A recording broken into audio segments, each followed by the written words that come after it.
tahu sih bayar 250. Hargain juga jok saya kali. Hihi. Kiri, kanan, kiri, kanan, kiri. Asik. Halo, assalamualaikum warahmatullahi wabarakatuh. Kembali lagi di Bookdoh. Dan hari ini saya akan sharing bagaimana saya menulis materi stand up komedi berdasarkan bukunya Judy Carter yang judulnya adalah Bible of Comedy.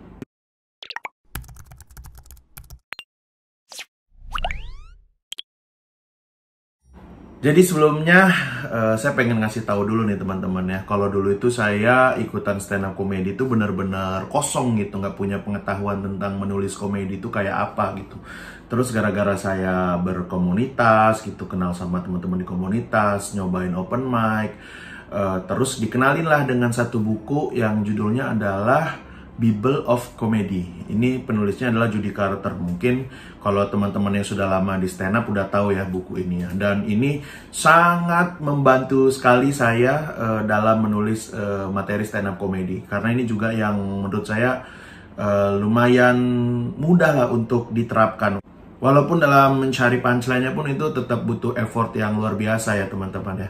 Oke, sebelum kita lebih jauh, saya pengen jelasin dulu gimana sih biasanya saya nulis materi stand up comedy berdasarkan yang saya baca dari buku Judy Carter yang berjudul Bible of Comedy. Yang pertama adalah kita harus paham kalau stand up comedy itu terdiri dari setup dan punchline. Jadi setup itu bagian yang tidak lucunya dan punchline itu adalah bagian yang lucunya. Nah, di bukunya Judy Carter ini, jadi setup itu terdiri dari tema plus premis plus emosi. Terus punchline itu adalah act out. Nah, nanti kita akan bahas satu-satu ya.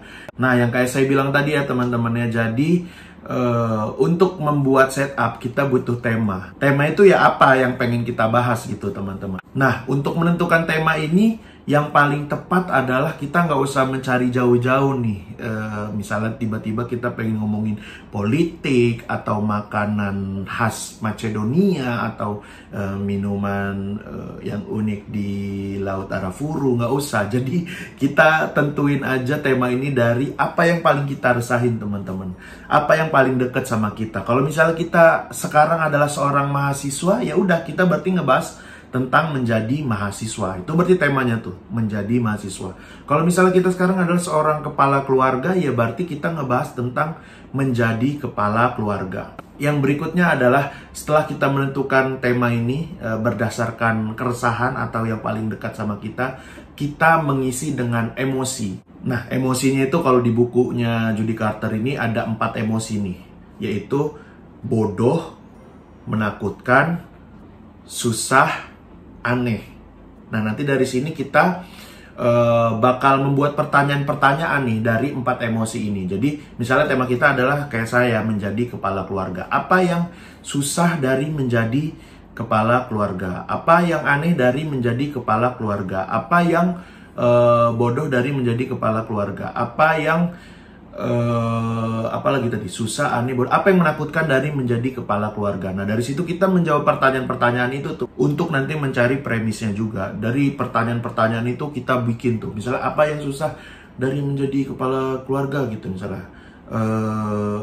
Misalnya kita baru punya anak, terus anak bayi itu kan tidurnya tuh cepet banget gitu kan, sejam sekali bangun misalnya. Nah, itu kita tulisin tuh satu-satu tuh. Apalagi yang susah dari menjadi kepala keluarga, misalnya istri yang suka marah-marah gitu. Jangan kenceng-kenceng ya, nanti kedengeran istri saya. Nah, itu kita tulisin semuanya tuh,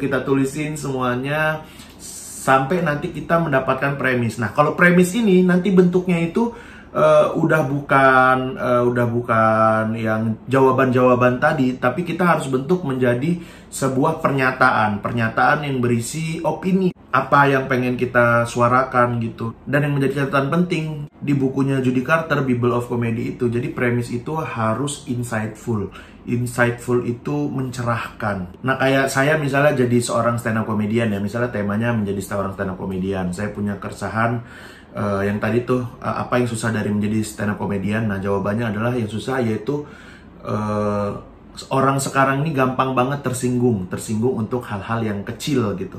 Nah, ini materinya juga ada di HIP sih. Jadi silakan teman-teman kalau pengen nonton materi lengkapnya beli HIP digital download ya. Nanti linknya saya taruh bawah ya teman-teman. Jadi orang sekarang ini gampang banget tersinggung gitu. Kita ngebahas apa aja tersinggung gitu. Nah, ini kan baru sampai sini doang nih, belum ada pendapat ya. Nah, terus saya kasih pendapat. Menurut saya ya, kita tuh boleh tersinggung, tapi tersinggunglah untuk hal-hal yang penting. Jangan tersinggung untuk hal-hal yang tidak penting. Nah, ini udah jadi premis nih teman-teman, menurut saya ya.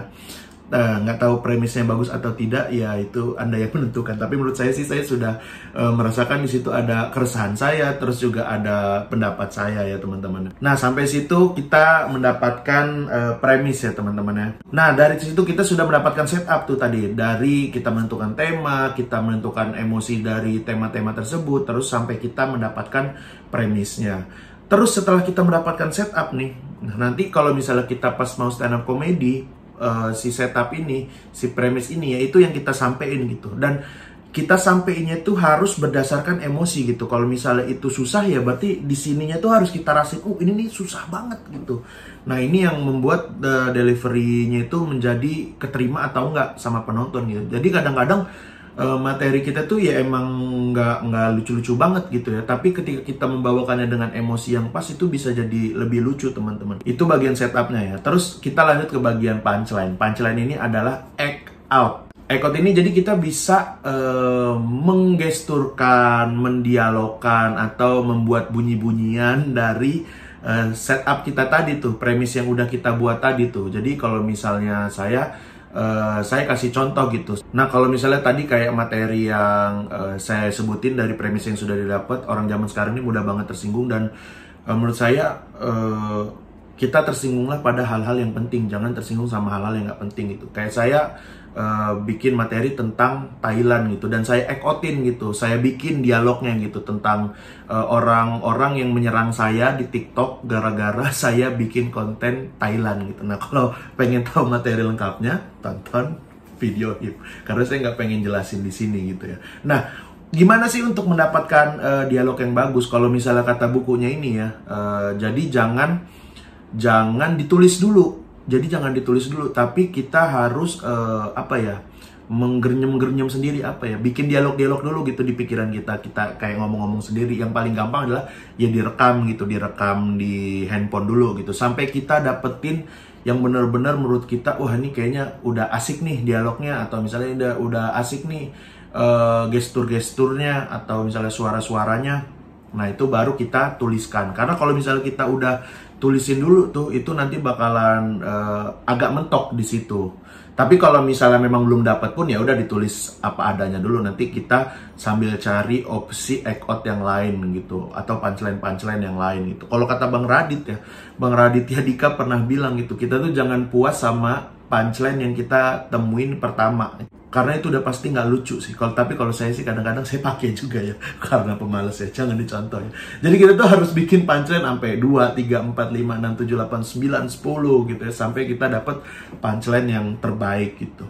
Nah, kalau kata Bang Adriano Colby, jadi punchline itu sebenarnya cuma terdiri 3 gitu. Punchline itu kan bagian yang lucu ya. Jadi act out kita, yang gestur kita tadi itu, hal-hal yang lucu tuh cuma terdiri dari 3. Yang pertama adalah hiperbola atau melebih-lebihkan sesuatu, misalnya kayak, wah saya meninju pipi menembus pipi kiri hingga menembus jalan tol Jagorawi gitu-gitulah. Itu kan ada lebay-lebaynya hiperbola ya. Yang kedua adalah personifikasi. Personifikasi ini adalah mengorangkan benda. Ini dulu sering dipakai sama Viko nih waktu dia di zaman suci gitu. Dia ngomongin robot, botol kecap, lain-lain tuh. Jadi benda-benda diorangkan. Terus yang ketiga adalah analogi. Analogi itu adalah mengandaikan satu hal dengan hal yang lain. Misalnya kamu mengandaikan kehidupan percintaan dengan dengan bermain bola gitu. Nah, itu dibikin analoginya. Misalnya tendangan sudut dengan bagaimana kita merebut hati wanita. Nah, itu dibikin-bikin tuh ya teman-teman ya. Nah, untuk menemukan punchline yang baik juga itu membutuhkan proses menulis yang lama sekali teman-teman, sampai mendapatkan materi yang bagus gitu. Dan sebenarnya prosesnya nggak cuma sampai dinulis doang, karena biasanya saya tuh kalau misalnya udah dapet materi gitu ya, saya pilihin mana nih yang pengen saya bawain di open mic gitu. Setelah saya pilih-pilih, terus saya bawain di open mic, dan jangan lupa direkam teman-teman, karena itu buat ngeliat tuh ya. Biasanya kan saya bawain materi ya udah masih agak-agak mentahan gitu ya, belum terlalu lucu banget, terus saya rekam, saya bisa melihat gitu kan. Dan saya bisa ngeliat lagi nanti di video, oh ternyata di bagian ini kayaknya bisa ditambahin ini deh, di bagian ini bisa ditambahin ini deh. Atau kadang-kadang tuh kalau di panggung kita suka dapat punchline-punchline baru teman-teman. Nah sebenarnya masih ada lagi tuh kelanjutan gimana nulis materinya ya, tapi nantilah saya sharing kalau misalnya saya bikin hip class. Waduh, gaya banget ya teman-teman. Jadi ini cuma pengantar doang. Jadi kalau misalnya kamu juga pengen tahu hasil dari saya menulis materi stand up comedy seperti apa, kamu bisa nonton video spesial stand up comedy saya, hit. Digital downloadnya kamu udah bisa beli di Comika. Nanti linknya saya taruh bawah ya. Kalau gitu terima kasih nih ya teman-teman sudah menonton video ini. Semoga bisa bermanfaat. Wassalamualaikum warahmatullahi wabarakatuh.